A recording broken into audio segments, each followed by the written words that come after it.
بێگومان هەمیشە سەرۆک مام جەلال تاجێگۆڵی نەدادەنێن و دواتریش ئەو دەفتەرە کە دانراوە بۆ بیرەوەری و تۆمارکردنی یادەوەریەکان لێدا ئەو یادەوەریەک دەنووسێ و ئێمە ژەمانەوەی قسە و باس و هەندێک پرسیاری دەکەین.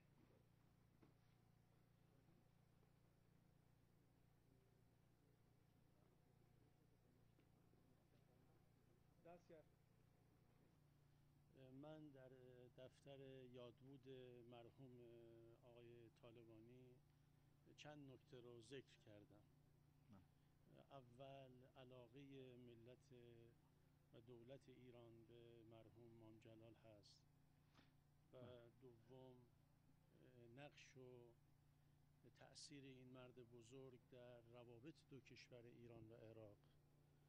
که همیشه مظهر دوستی و برادری و همکاری بین دو کشور بودند و سوم اون تأثیری که ایشون در وحدت عراق همیشه داشتند و آخر برای شادی روح ایشون و شهدای کردستان و پیشمرگان